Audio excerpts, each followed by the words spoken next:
Joined now by the Shadow Minister for Families and Social Services and for Preventing Family Violence. Linda Burney joins me. Welcome, Linda. Hi, Jules. How are you? Good. So what are these changes the government is proposing? The government has in the House of Representatives at the moment, in fact, as we speak, it's being debated, believe it or not, Social Security Integrity Bill. How they can use those terms is beyond me. But the aspect that you've described that I find really odious, and Labor will be voting against this bill, is the fact that that if you have a liquid asset of $18,000 if you're single, or $36,000 with dependents if you're a couple, then the government is proposing that instead of the wait time to qualify for a Newstart or a social security payment of 13 weeks be doubled to 26 weeks, which is 6 months.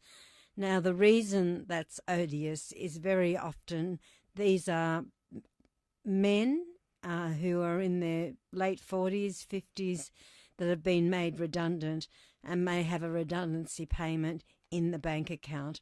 And it's the only thing standing between many families and destitution. I guess the government would argue, well, if they've got a redundancy payment, they should, fall back on that before the taxpayers have to support them, though, Linda. Wouldn't that be the counter-argument from them? Well, every single interview I've done, that has been raised, but put yourself in the shoes of a 55-year-old man that's worked at the Ford factory all his life. He's been made redundant. Do you think it's going to be easy for him to get another job? Of course it's not. And the other thing is that very often trying to, and our own personal experience, it's not a lot of money. A liquid asset isn't necessarily money in the bank. It can be money that you've lent to your children. It can be shares. It can be money of a redundancy payment that you still haven't received. So these are people that have worked their entire lives. They've paid taxes. They've never lent on the social security system ever. They're going through enormous change in their lives.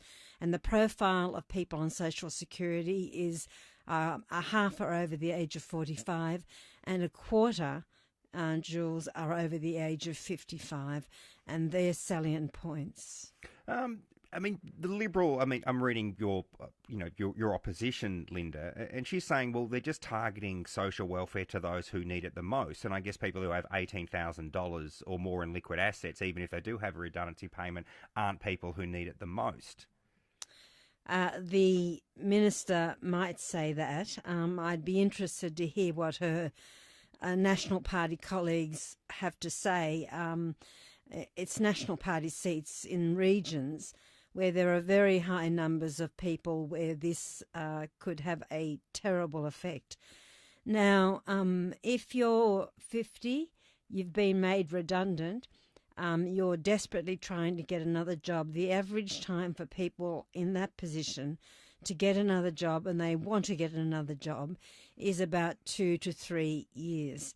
So we feel that if the government had a real argument, and this was not a money gouging exercise, then I might have a different view. But there is no logic from the government. There is no explanation from the government on why they want to double the wait time.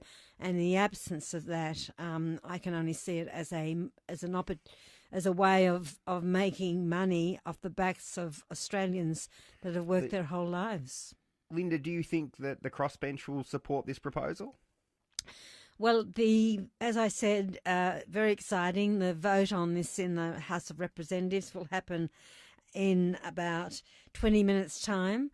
The numbers there will probably mean that the government will win that vote. It then goes to the Senate, as you know, Jules, and we're not sure whether or not the government will bring it on for debate this week as we finish in 3 days' time, or whether they'll put it off to next year.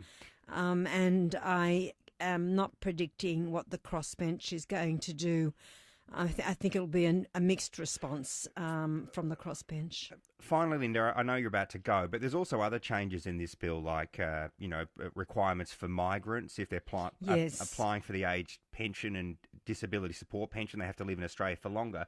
But other changes like migrants who have gone back and relocated overseas not getting their pension. I mean, a lot of Australians would be concerned about some people who move overseas and still claim an Australian pension. Well, it's actually not that. One of the very good aspects of the Australian social security system, in fact, the age pension, is that it is portable. Not all countries have that. And this bill proposes two things in relation to migrants that have been in Australia for a very long time. Once again, all worked hard, all paid their taxes. While they're still able, many of those people will want to return to their home country for a couple of months to be with very aged parents or grandchildren or family that they haven't seen for many, many years. And the proposal in this bill is that people who stay out of Australia for more than 6 weeks will lose their age pension supplement. And they're also wanting to change people that have been in Australia and have gained citizenship. At the moment, those people have to wait 10 years to qualify for the age pension, and the government proposes to make that 15 years before people qualify for the age pension, remembering that these people have not been a burden on the Australian tax system because they have been sponsored by their families. Linda Burney, thank you so much for the update. Appreciate it. Thanks, Jules. That's Linda Burney. She's Shadow Minister for Families and Social Services and for Preventing Family Violence.